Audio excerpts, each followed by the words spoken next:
As we kick off the new year, many are considering taking on healthier habits in 2025. Wine critic Natalie MacLean is here with more on finding the right amount with Wine Growers Canada. Good morning. Now, Good morning, Simone. Good morning. Nice to meet you. Nice to meet you too. We're going to start with enjoying wine responsibly. And what can that mean for someone looking to do that?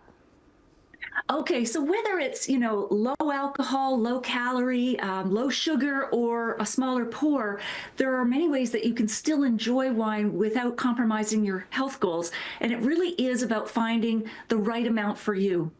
Yeah, because we know that there are so many different options when it comes to drinking wine and drinking in moderation. But what is a nice low alcohol wine choice for somebody? Sure. So I have this terrific Riesling, dry Riesling from Quail's Gate in the Okanagan Valley of British Columbia, and it has only about 12% alcohol as compared to the average these days of 13 to 14%. 1% difference makes a huge difference in both taste and to your health when it comes to wine. And even those from wines from warmer climates can clock in at like 16 and 17%. Wow. So this one is fresh, it's crisp, it has these lovely aromas of lemongrass and lime zest. It'd be perfect with roast chicken or, dare I say, roast quail. Yeah, so even though those wines, finding those lower alcoholic options are definitely something that people can start incorporating into their 2025. But what about low calorie options as well?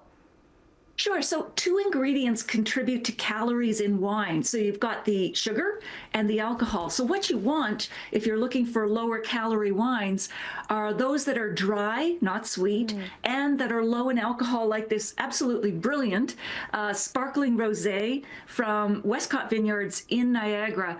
It is bone dry, and it also only has 12.5% alcohol. It's really a gorgeous expression of Niagara rosé. It has these notes of fresh field strawberries. It's juicy, it's mouthwatering, and it would be perfect as an aperitif on its own, or say with shellfish.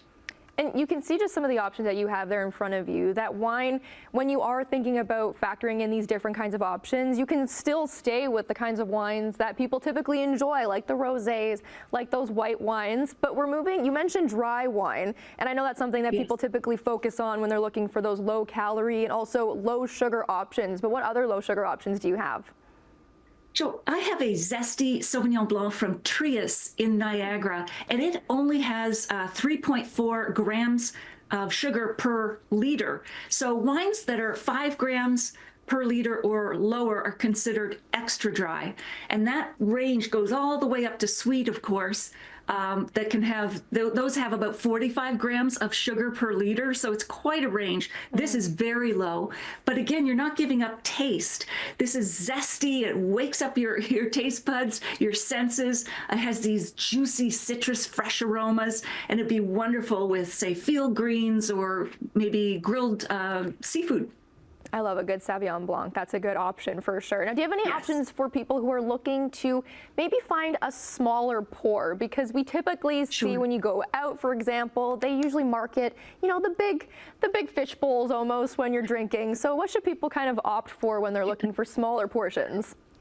Yeah, you think of those fishbowl-sized glasses that you just mentioned, and like they can hold an entire bottle of wine, and then when you're done, you can do a steam facial in them. They're huge. So the size of the pour matters, and that's why I love this half bottle size of the Wayne Gretzky Cabernet Merlot from Niagara. It's it's perfect if you just want a couple of glasses of wine on your own, or maybe you and a partner just want a glass. You don't want to open a full bottle, but it's juicy, it's full-bodied, it's smooth, it's got these aromas of dark, ripe red fruit and a bit of smoke to it. What's really neat is that hockey legend Wayne Gretzky donates all his proceeds from every bottle sold to the Wayne Gretzky Foundation, which funds children's hockey programs across the country. So it's a wine that tastes good and does good. That's amazing. Well, Natalie MacLean, I really appreciate you coming on the show this morning, sharing these options for people looking for these different low-calorie, low-sugar choices. We have all those options up for our website at chch.com/morninglive.